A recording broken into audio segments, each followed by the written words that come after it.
Let us begin. So this event is going to be running until 8 o'clock, everybody. So just so we know what the time is for this evening, I'm going to intro Abortion Bites, I'm going to intro myself, and then we're going to introduce the event.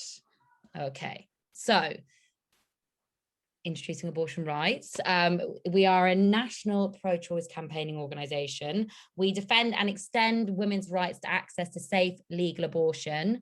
We oppose any attack on the 1967 Abortion Act, including any attempt to lower the abortion time limit. Nadine Dorries, Jacob Rees-Mogg.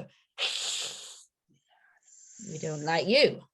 And who am I? My name is Lily Burton.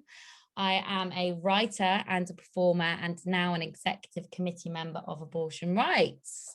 So I came on board through my work that I do as a creative. I made a show called All Aboard at Termination Station. It's a comedy cabaret about my experience of abortion. And that's how I've ended up being a part of this lovely collective in this lovely space. So hi, if you want to talk to me, please just direct any messages to myself in the chat. So before I go on to introduce our event this evening, I just want to give a trigger warning about what we will be discussing. We have links to Women's Aid and Sister Space and Mind in the chat. We're going to pop all of those links in. So if you feel affected by anything that we discussed this evening, please know that there are links available for you. And we really appreciate you being here in our space tonight. So we are in a beautiful sort of virtual world of educating and learning. And we really want to talk about the links between intimate partner violence and abortion access this evening. So I'm going to read something now, we're going to settle in, and then we'll carry on talking to our fab panelists. So, almost 1 in 3 women aged 16 to 59 will experience domestic abuse in her lifetime. Intimate partner violence is recognised by national and international bodies as one of the most pervasive and pernicious forms of violence against women. It transcends the boundaries of age, ethnicity, religion, and socioeconomic groups. Our lovely panel will be helping us unpick the links between intimate partner violence and make the case that expanding women's choice around abortion helps the most vulnerable in society. COVID-19 has highlighted the failures of our antiquated abortion laws. The silver lining of the pandemic was the temporary relaxation of our laws, which allowed people seeking an early medical abortion, up to 10 weeks, to have the required consultation remotely rather than in person at a clinic, and then receive 2 medications via post. Women with a history of intimate partner violence have significantly higher odds of unintended pregnancy. Often victims of domestic abuse struggle to access abortion services in person, unable to escape from their abuser or being subject to having their travel and communications monitored, for example. As a direct result of being able to access these remote abortion services, people in Great Britain are no longer sourcing abortion pills online, and this has been proven by international providers.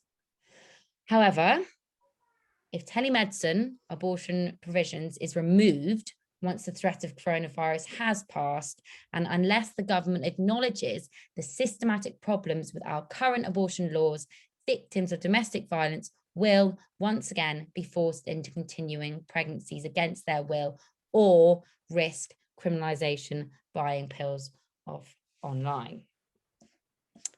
Lovely.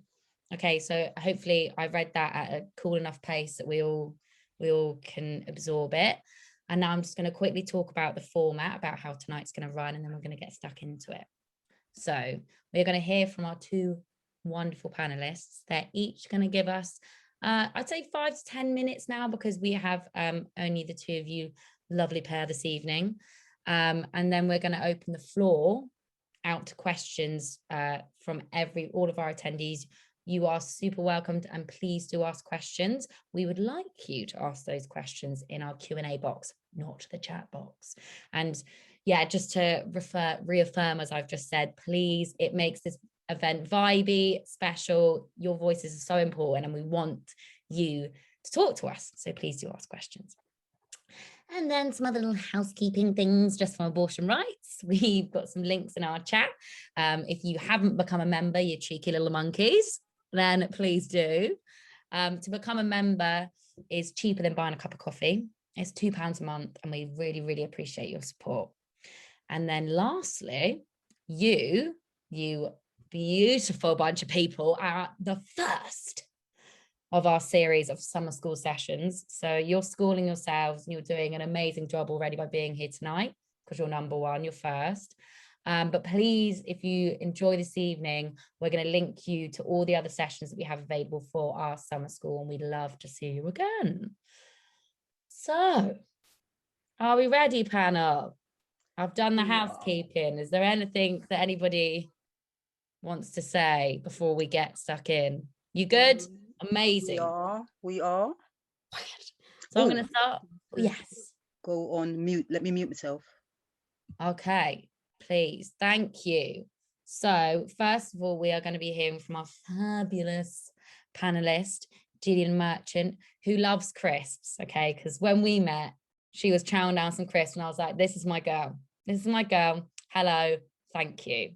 So as well as that, Gillian is a feminist campaigner and she's vice chair of abortion rights. She is a discrimination and healthcare solicitor. She's also chair of Glasgow and Clyde Rape Crisis Centre. Welcome, Gillian. Thank you. Fab. So we are going to be listening to lovely Gillian when you're ready. If you want to kick off our conversation. So you're going to be giving us just a brief talk, introducing yourself further and discussing in more detail about our topic this evening. So I'm going to mute that. Cool, thanks, Lily. Yeah, it's interesting that we are discussing this topic tonight because this morning I was listening to yesterday's Women's Hour, because it's not something that I listen to that often, and I just happened to notice that there were some interesting topics on the podcast, so I thought I'll put it on. And they were discussing the heartbeat law in Texas, which, for those of you who don't know, it is a law that Texas are seeking to pass, which essentially bans abortion anytime after 6 weeks of pregnancy. And, you know, most people by that time will barely know that they're pregnant, and they certainly won't have time to come to any decisions that they want to make and organise an abortion procedure in that time. And they were talking to various commentators from America about it. And Emma Barnett, the host of Women's Hour, was asking questions of these American commentators, and it was in such a way, she was like, oh, it's not so polarised in the UK, it's not, the debate is not as extreme as it is in the US, and those kind of things. And I think I was reflecting on that, and I couldn't decide if I agreed with it or didn't agree with it. And I think I would, in the end, came down on the side of that I don't actually think that is true. And I think that that abortion provision and abortion services in the UK, unfortunately, are still a fight, and it's still a fight that we have to be having, and it's still a fight that we have to be ever vigilant about to make sure that, you know, these rights that we have fought for over all the years are not taken away. And I think, in my view, women will never really have true equality until every woman is able, regardless of their circumstances, to make decisions over their own body. And I think in conjunction with that, I was also reflecting on the topic tonight, and as a feminist, in contrary to all the anti-choice narrative, to the contrary about forced abortions and women being forced into abortion by taking abortion pills at home, I mean, I would say that in my view there is a lot more chance, frankly, of forced pregnancy, and in my view that increases exponentially in a violent or a coercive relationship. A pregnant woman for a controlling man reduces women to what they would see as their traditional role, which is essentially the carrier, provider and carer of children. A pregnant woman is by definition a vulnerable person, and, you know, because they're growing a life. A controlling man, frankly, is quite happy to have a woman in that state of vulnerability perhaps reliant upon him in some way. And then similarly, a controlling man is also quite happy to have a partner with a baby or with a young child, carrying out that traditional caring role, which essentially means that women become more and more isolated from their friends, their family, their jobs, more reliant upon their violent partner on maternity leave, less independent really than ever before. And the need for services for victims of domestic violence in these circumstances has never been more needed. In a world of lockdowns, working from home, reduced social contact, all of this undoubtedly makes it much harder for women victims of domestic abuse to really make any real choices over their own body, depending on what their circumstances are. And looking at it, as long as abusive men continue to coerce and control the lives of women, their victims never really have control over their own bodies. And I think women experiencing domestic violence are routinely either pressured to become pregnant. Abusive men are known and have shown to sabotage birth control, use condoms inconsistently, and issue threats related to continuing and ending a pregnancy. And it doesn't really stop there, because rape in the context of domestic abuse can see women who have experienced trauma pregnant, isolated, and trapped in a relationship that they don't want to be in. And when we think about those women in that circumstance, in my view, it's important to remember that abortion is still a crime in Scotland, England, and Wales, and is only permitted in very specific circumstances with the requirement of 2 doctors to sign off the procedure. And no other medical procedure is subject to these conditions. There's no other area of medicine where scientific advances just simply get ignored because it's too controversial or too sensitive. I mean, that was how it was described on Women's Hour, that abortion was a sensitive issue, which was kind of just driving me mad. Other than, you never see this in any healthcare other than abortion care, perhaps contraception. And I've seen it in my professional career in relation to women's health in general, when you think of things like women who have used vaginal mesh and had suffered huge debilitating side effects from that, and not being given proper advice.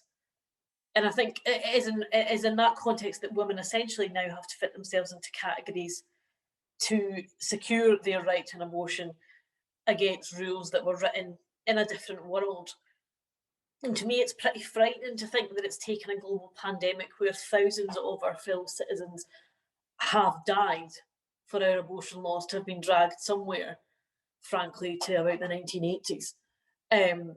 The law, is so specific. It specifies as the place where the abortion has to be taken. It specifies the place where the abortion has to take place, the person who has to undertake the abortion. Until a few years ago, the abortions had to be taking place on a medical premises, like a clinic or a hospital. And this resulted in, frankly, just a ridiculous rigmarole for women who would have to attend, to be given medication, to be taken in front of a medical practitioner, to then return home, to then return to the hospital 1 or 2 days later, to then be given more medication, to then again take it in front of a medical practitioner, to then return home. And the purpose, obviously, of the second pill is to physically start the passing of the pregnancy. So women quite often would experience bleeding on public transport on the way home. And there's certainly been research done at Glasgow City Council by Glasgow University, which is pretty shocking in terms of women's experience of early abortion care before any of the pills were made available at home. And, when I say women who are travelling home on public transport, what I really mean about that is I mean poor women. I mean women that are disadvantaged and more vulnerable than other women without access to money or cars, or who do not, for whatever reason, have a support network around them while they're making these decisions. And of course, in that context includes abused women and victims of domestic violence.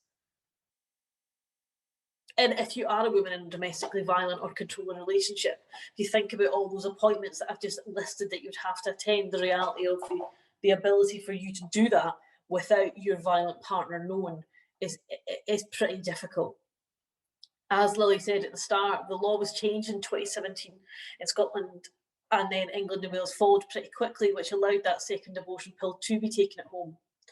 And this was, if not long overdue, a positive step, which meant that the horrendous passing of the pregnancy didn't need to happen on public transport or when women were travelling about. However, I think we should all think about the fact that we all thought that was a victory, and it was. It totally was. It was a victory at that time to get women to be able to take that pill at home. But I think we should not forget that this pill has been prescribed to women suffering miscarriage for home use for years. When it comes to women's health, some pills can be taken at home, and sometimes they can, and sometimes they can't. And that's something that the state gets to decide. The same medication, different circumstances, different rules.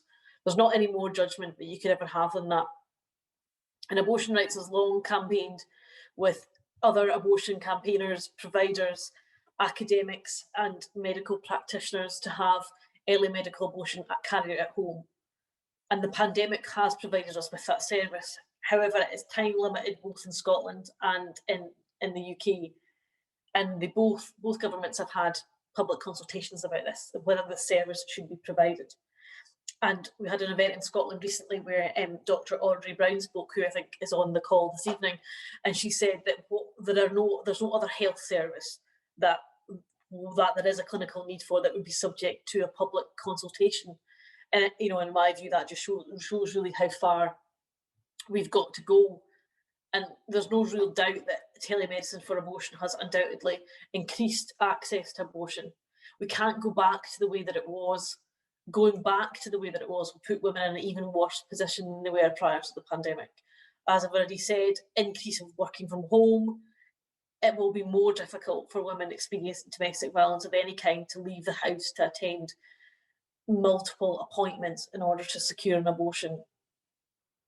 And let's not forget that at the end of an unwanted pregnancy, a child is born, forever tying a woman to her abuser. A woman is thereafter forever trapped in some kind of unwanted relationship with an abusive man, whatever that may be, because he is the father of her child. And forcing women to remain in contact with their violent partner continues to put women and their children at risk, and none of us can afford to sit back and watch while that happens. And so that's what all I've got to say at the moment, kind of looking forward to what others have got to say, and yeah, happy to participate in the discussion that we'll have later on. Yeah, thank you so much, Gillian. Wow. Yeah, let's all just have a sit and think about that for a second. And please start to filter in those questions into our Q&A, as we really do want to discuss this with you further. That was a really in-depth and really powerful sort of step back and realization about what position we are in and how we can hopefully be able to move forward. But we need to all be together, and this is why you lot are bloody amazing coming along tonight. So thank you. We are going to move on to our next fabulous panelist. So here we have Sister Space. I'm going to introduce Sister Space, and then Rose is going to come off mute and we're going to hear from her, and it's going to be beautiful. Okay, so Sister Space is a community-based non-profit initiative created to bridge the gap in the domestic abuse services for African heritage women and girls. They've done incredible work campaigning for the Valerie's Law, which is for mandatory training for all police and other government agencies that support Black women and girls affected by domestic abuse. They've also been fighting with Hackney Council tirelessly for their right to secure office space, and thankfully they have done so in February this year. This came no thanks to the council, but we thank you for your brilliant service. So Rose, please join us. Hey, greetings, good evening, and welcome to everyone, all you beautiful people who have taken the time out to come to listen to us talking about the impact, the effects, and the way forward when it comes to everything abortion. I would love to thank you all for putting this out, because these are subjects that people don't want to talk about, people are afraid to talk about.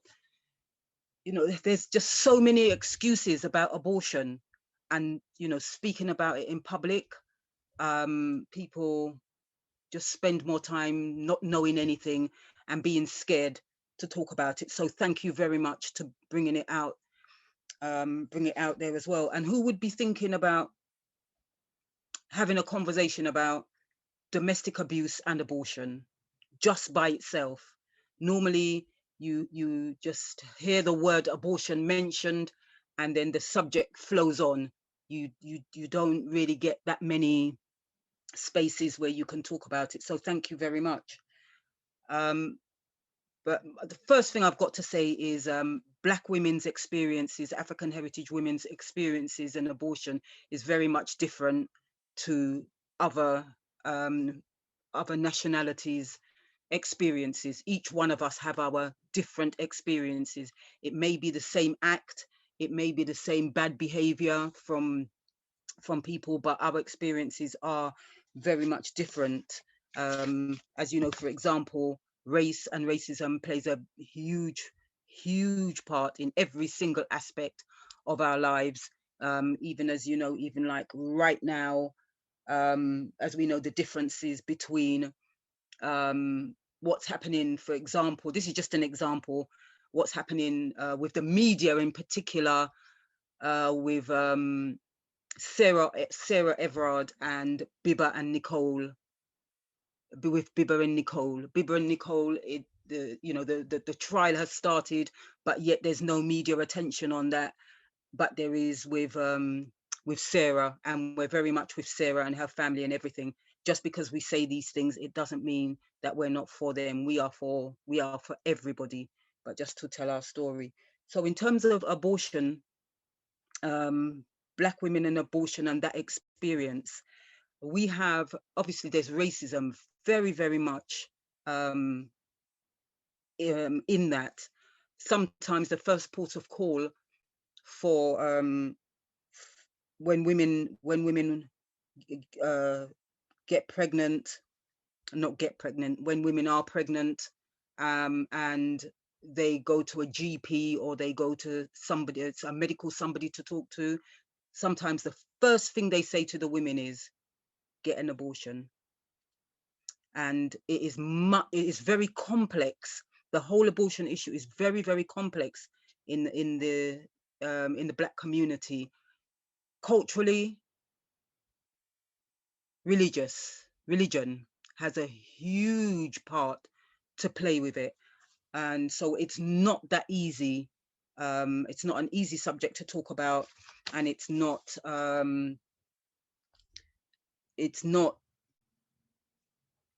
there are no easy solutions to it. So just a few points that I've got. For example, we know in domestic abuse that children born of rape, huge amount of children born of rape. A lot of the women do have abortions, but a lot of it is maybe illegal abortions. We have a lot of examples and experiences of women who have had to do what they've had to do to have an abortion, because if the community finds out, stigma. If the priest or their pastor finds out, problems. Family find out, problems. Because that whole religious thing is, no matter what happens, the child has a right to life. And often the woman's needs and the woman's viewpoints, she has no control, she has no say over it. So that's one of them. We also know about the race and the guilt and the shame that even people close to you would throw on you. Once again, even if you even think about it, that you think I don't really want that child, I would like to have an abortion. They come out and they are honest about it. But again, there's always that family, that familiar thing. When women go to GP, when they go to their GPs, the huge issues. There's some horror stories where the women are actually put off from wanting to have abortions, because the GP may tell their families, simply because, again, it's the whole religious thing, and sometimes they go with their mothers or mothers-in-law or whomever it is, and the GP just talks freely in front of these people. And there's historical evidence to prove that when it comes to abortions, we've been experiments. There's plenty of evidence with that, where we have been the experiments for drugs, or for having abortions and not having the right medication and things like that. And so a lot of the times, a lot of women will not go to have an abortion. Plus, a lot of them will not even go to an abortion clinic. Many of them, particularly those who are going through some serious coercive control, many of them don't even know where an abortion clinic is. Many of them would not even go there, because once again, we're coming back again to the cultural aspect and also to the religious aspect of it. There's a lot of stereotypes that are put onto Black women, and it's that whole Black women, apart from Black women being strong, there's the whole thing about Black women being sexual, and so they will, they've had a lot of abortions because they're loose women, they're slags, they're this, they're that, all that connotation that goes with it. And so the huge conflict with abortion. And a lot of us also, where Gillian, you mentioned quite a few very, very interesting things about the heartbeat law and buying pills online and all that. There's not very Black women that I've spoken to that we've had conversations about those subjects. Again, I think part of it is simply because in our community, we really don't talk about abortion, and, your rights to abortion, the way to have safe abortions, etc. And so those conversations we don't have. So, and you mentioned right at the end about where they secure their right to abortion. Yeah, and remember, at this precise moment, I'm not even talking about domestic abuse. I'm just talking about all the other things in and around it before we even get into domestic abuse. So thank you. And just my last point, as we know, with abortions, there's a lot of loss and there's bereavement. And again, those are areas that I've never been in a forum where Black women have spoken about abortion and all the connotations that go with it, where the loss and the bereavement, and the guilt and the shame and the race and everything else gets any kind of attention. So I know I've jumped all over the place, but thank you, Gillian. Just there's a few other things you said that really helped to seal it, and have actually given me more little subjects to add on to other things that I had to say. But like I said, I'm not even talking about domestic abuse. I'm just talking general about in and around abortion, and then obviously domestic abuse comes in it, and that's a whole other different subject in itself. So thank you very much.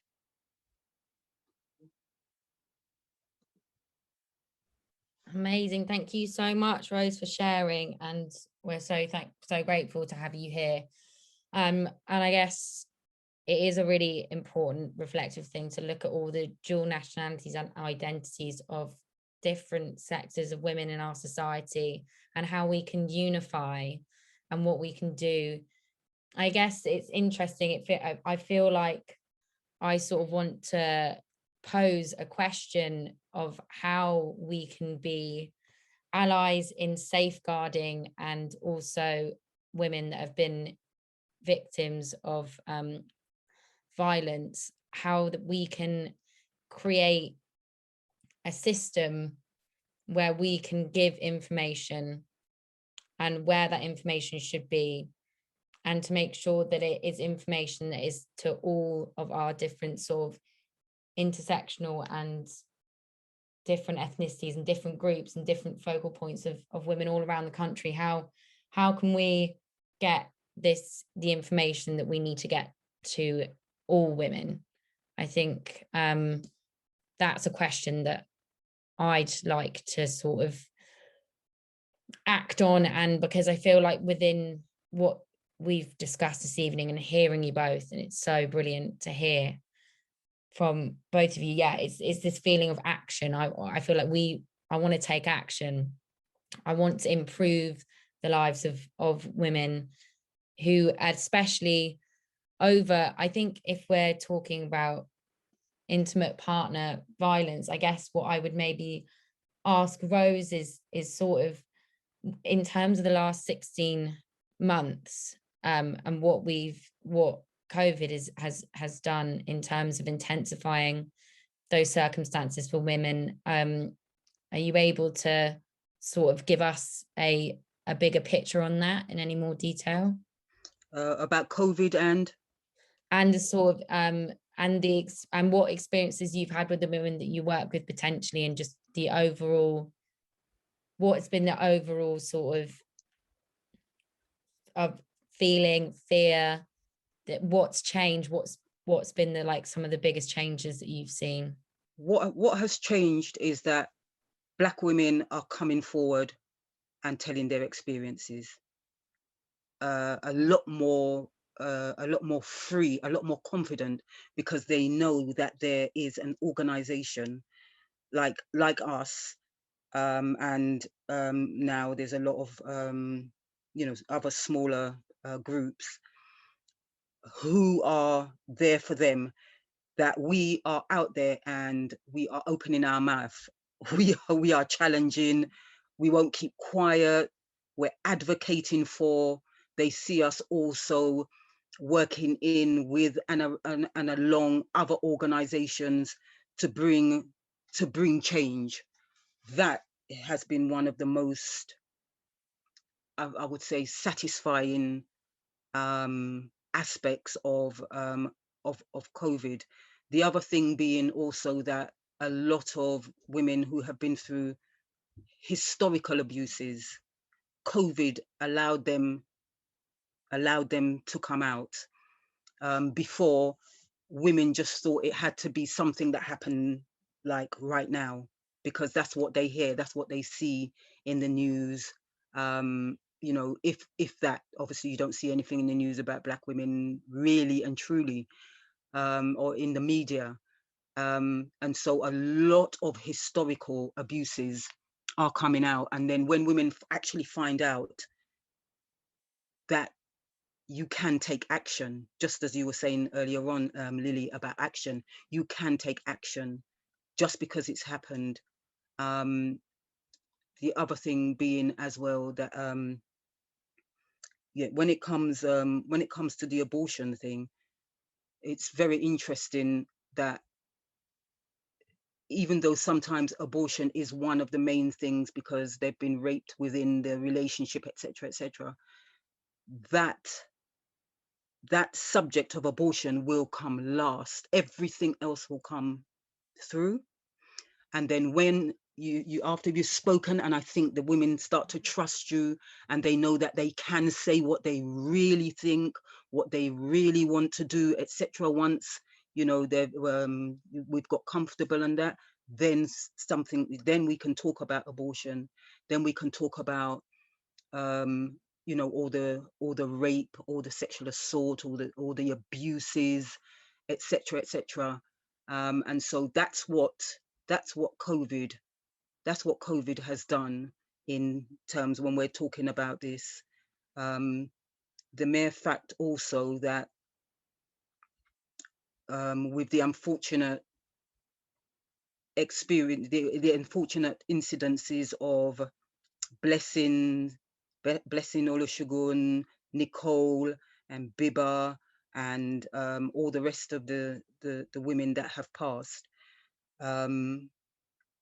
Again, that has helped women to take note, to know that there is more out there. There are Black women who have been through stuff. There are Black women's stories that are being told.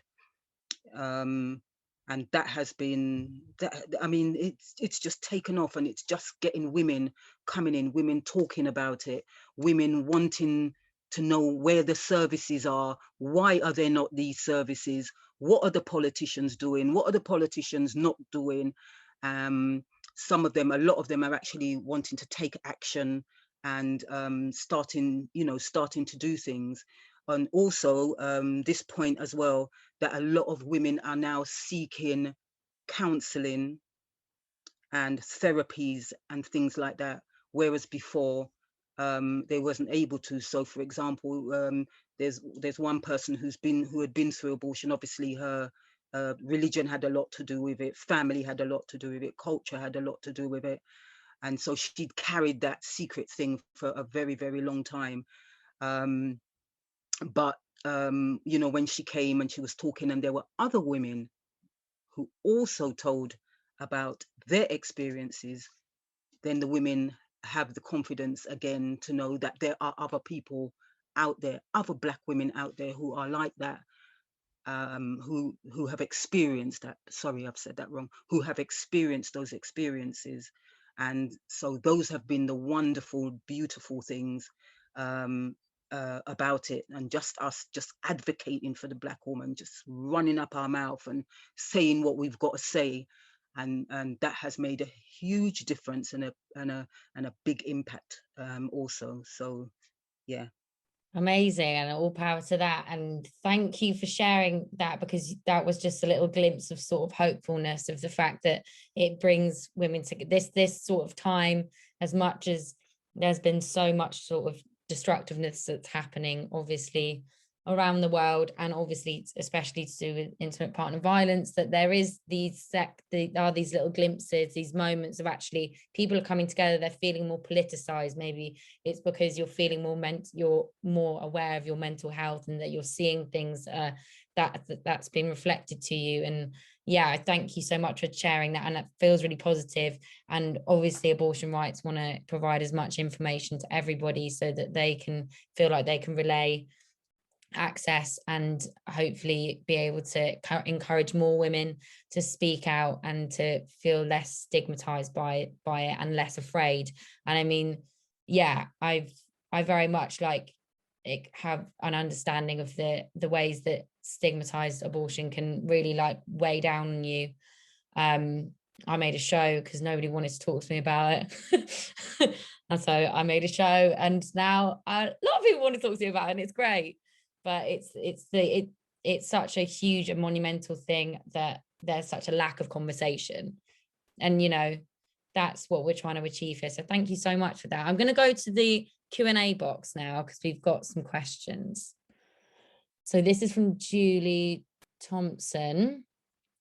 Given the major issues women have when they have a child, as they remain tied to a predator. Sorry, can I just say, guys, I'm really dyslexic, so you've got to give me a bit of space when I'm reading stuff. I'm going to take it from the top. So, given the majority issues women have when they have a child, as they remain tied to a predator due to the fact that the father has paternal rights and responsibilities, if they stay to monitor the perpetrator, with the child, they are blamed for not leaving. If they leave, they are often obligated by the courts to send the child for contact, as the DA becomes unimportant and their child is put at risk, yet they are criminalized for not sending them. Okay, Julia, thank you for that. So I guess this is a question that's sort of discussing like how can we work around a system where essentially you're a victim and you're afraid for your child's safety.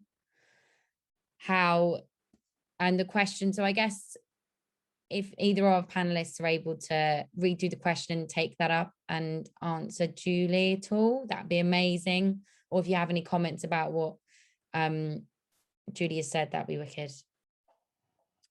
I mean, obviously I'm not really an expert in terms of these types of cases or anything like this, so just kind of like from my own general knowledge, but I think these cases are inevitably really difficult, and women, as Julie has said, are pretty much in a really impossible position.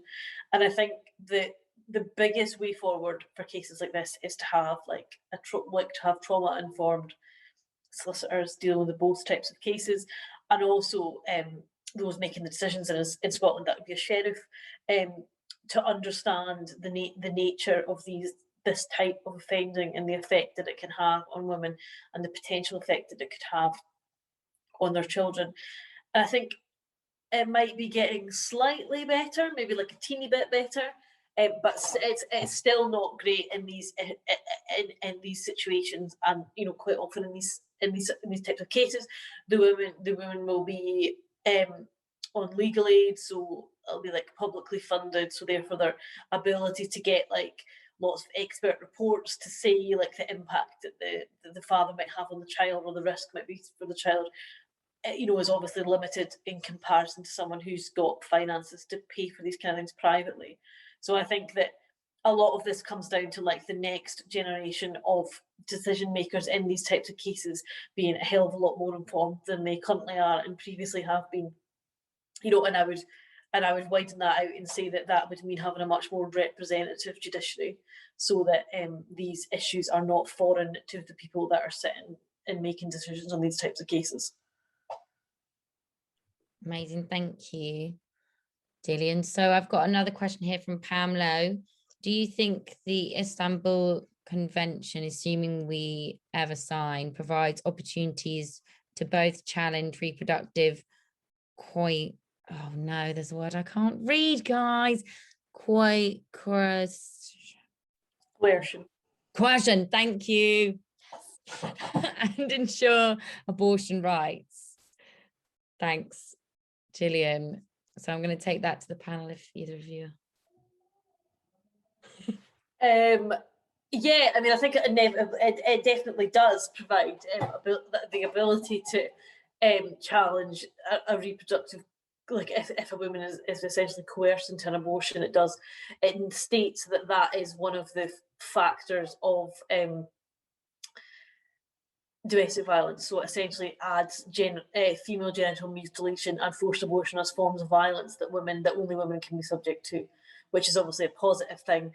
The UK have signed the Istanbul Convention, but have never implemented it, which frankly is completely unsurprising for the Tories, given that they probably would quite like to leave the Council of Europe and the European Convention on Human Rights, rather than actually strengthen any sort of rights that people might have. I think that perhaps the difficulty with all of these types of cases is it's just like such a long, drawn out road to get there. I mean, as some of the women in some of the Irish cases that went to the Supreme Court, I think there was one that went to the European Court of Human Rights, just a very long, clunky way of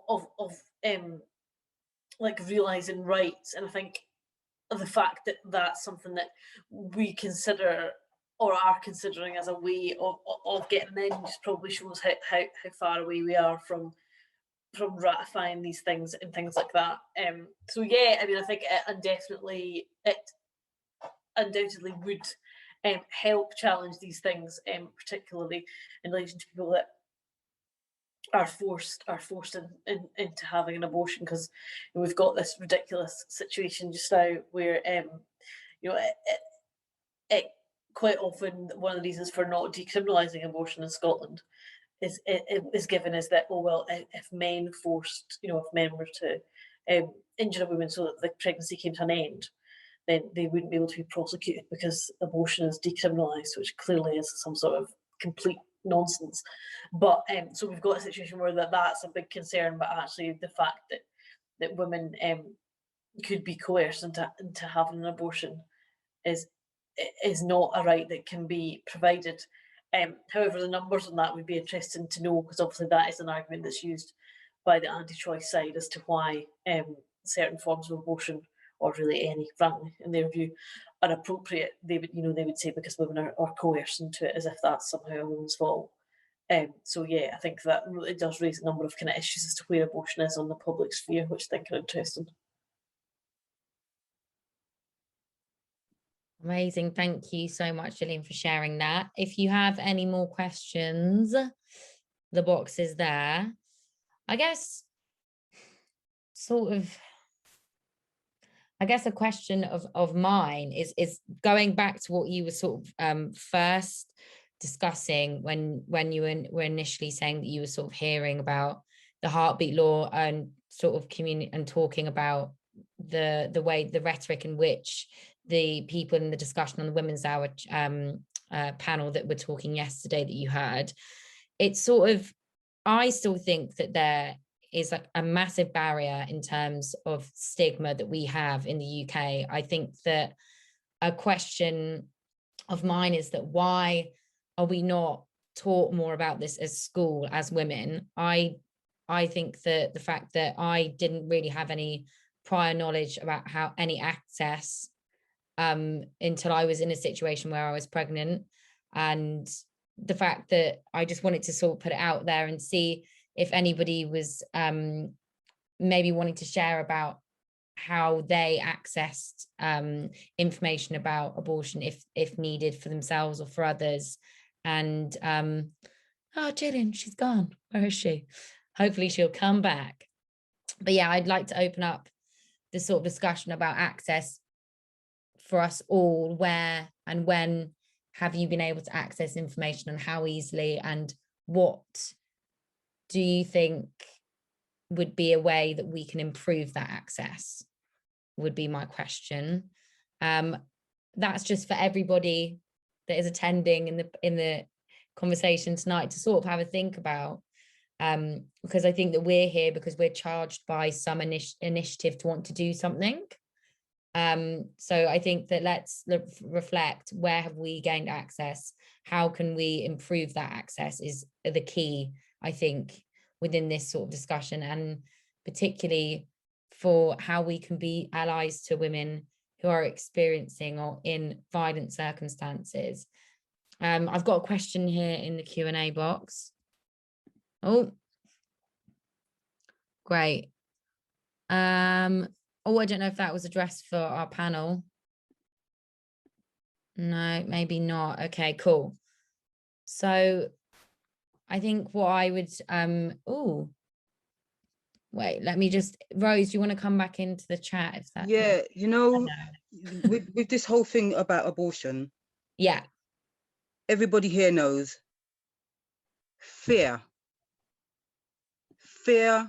is the first thing that comes.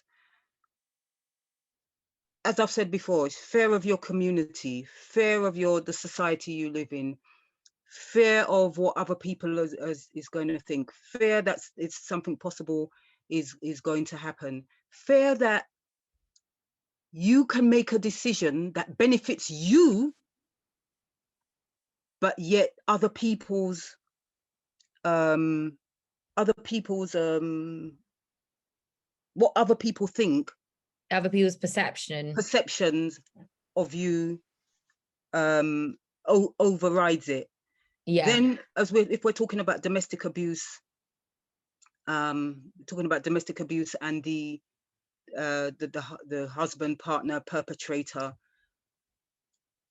have made you have, or have guided you to, or bullied you to have X amount of abortions, and you are helpless. Who do you go to? Who are you going to go to and say, he made me have all these abortions? People will look at you and say, well, how can he make you have these abortions? And how are you can never explain or express yourself to anybody about somebody doing that. Some women have had like just numerous abortions, and they still have to hold themselves and go through an abortion. Imagine that, an abortion, you're under coercive control, an abortion because you've been raped, getting abortion because of the sex of the child. Yeah, and this is not your choice. This is other people's choices. And basically, because we don't talk, we don't talk about, we just don't talk about this at all. And when you do see people talking about it and they're lobbying about it, what do they show you in the media and on the news? They show you all these people outside abortion clinics trying to stop people from legally and making their own choices, having to go and have an abortion. And so people are scared. People think that is the main narrative. This is how it's going to be if you go and if you do it. And a lot of women who do have abortions, they suffer. They go through the thing by themselves. Yes, you know, the hospitals and that lot do offer counselling services, but the majority of women would probably just go and have the abortion, and then they've got to go home because they've got children, they've got family that they've got to look after, and they've got to carry on as if everything is normal. And then there's not the aftercare that they need. There's not the time to talk about the mental health and well-being of themselves, how they feel, why they feel like that, etc., etc. So until and unless we just talk about abortion generally, you're still going to have just tiny little groups like this who are doing most of the work, who are talking. We in the you know, people of different cultures, we have to talk about it. We have to bring it out there. We have to be prepared to listen to people just chat rubbish in your head and try and tell you what you should do with your body, what you should not do with your body. And that includes women, because women collude as well. Well, we women, we collude and talk just like the you know, the rest of the people, and what you should do, what you shouldn't do, why you should do it. Jesus, Allah, I don't know who it is, bring all that in there and just throw all the blame and everything on the women, and the women are just, they're just there by themselves. Most of them are there by themselves, and it's only, you know, much later on, years and years and years can sometimes go by, where they may bring it up, and then the pain and the hurt and the shame and the humiliation and the missing, you know, the children, because, you know, of everything. So there's I'm just talking, but there's a lot of everything, and the only thing we can do is to keep talking, to highlight it. You mentioned about talking about it in schools. They talk about everything else in school. Yeah, exactly. And that's something to really consider and think upon. Thank you so much, Rose. I feel like and, oh, sorry, and can I just briefly say as well, in schools and in colleges and universities, what's the first thing when it comes to things about abortion? The first things that they say to the young people: abortion pill. But there's no dialogue. There's no saying you have a right, you know, you have a right to, etc., etc. So there's a lot of things that need to be cleared up, and, you know, to help to empower women to make choices about what they have to, you know, what they have to do and why they have to do what they've got to do. Exactly. Yeah, I really appreciate. Thank you, Rose. I think you've covered Audrey's question that she had. I've just got one more question. We've got 3 minutes. So we have got a question: maximize opportunities for RSE to put facts and context to abortion and reproductive rights question, including domestic violence.